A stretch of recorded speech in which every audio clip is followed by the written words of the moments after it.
in terms of your emotional health, I got told when I got diagnosed that I couldn't work, I couldn't have relationships, I couldn't live in certain places. And I think the thing for me is like being true to yourself and knowing that just take that step, right? Because you don't know. I have a company now. I've lived in 4 different countries. I work in 10 countries. And if I had have listened to someone else telling me what my limits were, then I wouldn't be doing that. I wouldn't be living. Canada's the place I want to spend the rest of my life in. I only just moved here and I still want to do that, but I wouldn't be living here. So for me, it's about trusting your inner self and not hearing all the people going, well, don't you think you should be realistic about this? That's not very good for you. You can't do that. Or even the internal stuff.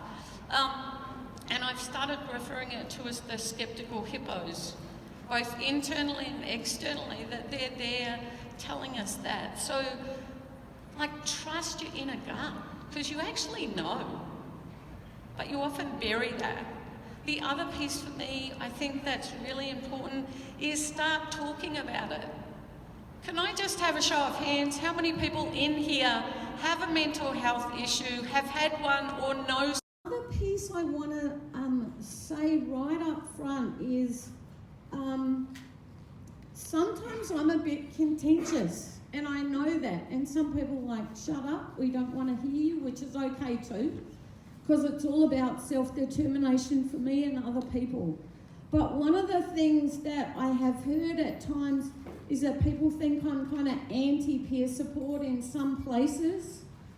And I want to give you a heads up, I'm not anti-peer support anywhere.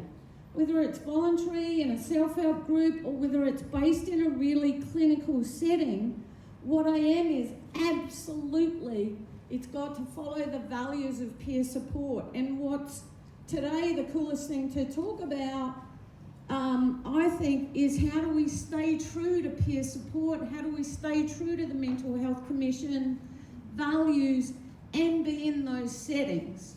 That's it for me. I don't care where it is, as long as we're staying true to that, that's cool. So I just wanted to put that up front. So what's happening and where? And I've just kind of got a bit of a selection of different places. I know, I like having stupid photos, right? Because otherwise you look up there and you go like this. So this is my, hey, what's happening? Where is it happening? There's some really cool stuff happening here in Canada. The Mental Health Commission's guidelines for the practice and training of peer support is the best document I've seen anywhere in the world. If you haven't seen it, find it, look at it, read it, because it is the basic document around for peer support, and wherever I go, I talk about it. There's some cool stuff happening here with you guys. People across Canada look at Recovery Connections. And I am going to talk about other places, right? I'm not just going to talk about Ottawa, but people look at that. People call up and go, how did you get, like, people in the inpatient unit and the emergency rooms? And they're like Manitoba, they're trying to create peer support in the emergency rooms, and they're continually checking out what's happening over here. They're trying to work out how to put peers in inpatient units, which to me doesn't seem like rocket science, given that when we put peers in inpatient units, we have something like a 40% decrease in readmission. So it's not rocket science. That's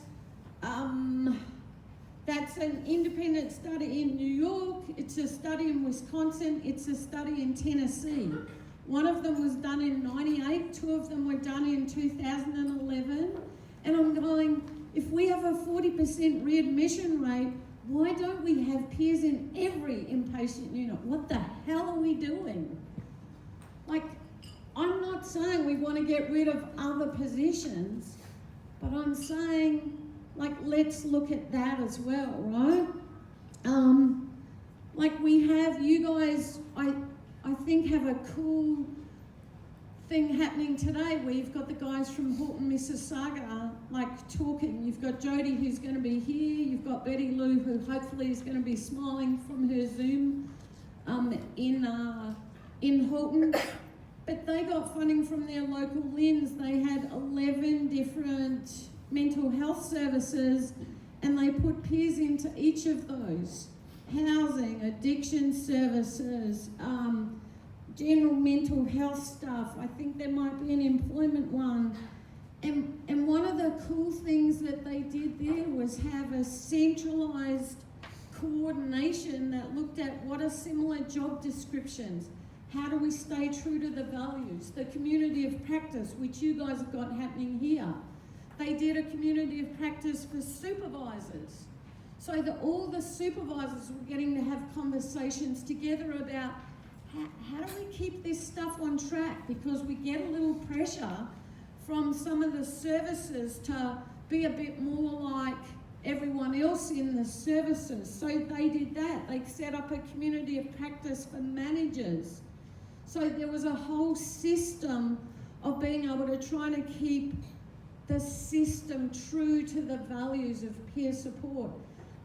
And there's other places looking at doing that across the country as well. They set up some consistent training for peer supervisors, and I'm doing a little kind of plug for them. They've got some